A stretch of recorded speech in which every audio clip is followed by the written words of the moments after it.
যখন রাস্তাঘাটে চলাফেরা করবা, বাজারে, কলেজে, ইউনিভার্সিটিতে, স্কুলে যখন যাবা, তো তোমার হাতে আইফোন 14 প্রো ম্যাক্স আছে, হাতে অ্যাপেল ওয়াচ আছে তোমার হাতে, তোমার গায়ে জ্যাকেট।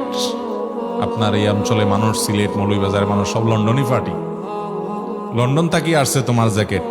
এই ভাব নিয়ে জ্যাকেটের ভিতরে একদম হং করে ঘুরে বেড়াচ্ছ, আর ওই বেচারা রিক্সাওয়ালা, ভ্যানালা, গরিব মানুষ মনে করে তোমার হাব ভাব দেখে বোঝা যাচ্ছে এটা লন্ডনই পার্টি।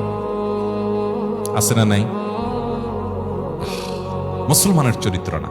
লোকমান হাকিম বলেছেন, বাবা ওয়ালা তামশি ফিল আরদি মারহা, দম্ভ করে, অহংকার করে, ভাবসাব নিয়ে দুনিয়াতে চলবা না। কারণ কি জানো?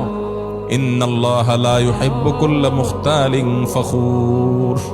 আল্লাহ তাআলা অহংকারী, দাম্ভিক, নিজেকে বড় মনে করে, মানুষকে মানুষ মনে করে না, এই নিকৃষ্ট নোংরা চরিত্রের ছোট লোকদেরকে আল্লাহ পছন্দ করেন না।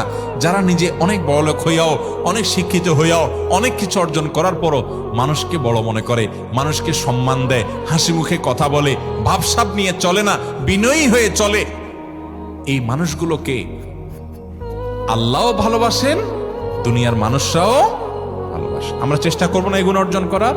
আমাদের সন্তানদেরকে এই গুণ শিখিয়ে যেতে হবে। বাবা, আল্লাহ এক সময় তোমাকে অনেক বড় করতে পারে। তুমি হয়তো ডিসিএসপি হয়ে গেলা, তুমি অনেক বড় আলেম হয়ে গেলা, পপুলার মানুষ হয়ে গেলা, তুমি অনেক জনপ্রিয় মানুষ হলা, অনেক কিছু হলা। খবরদার, কখনো তুমি অহংকার করে চলবা না। সন্তানদেরকে ওসিয়ত করবো তো ইনশাআল্লাহ।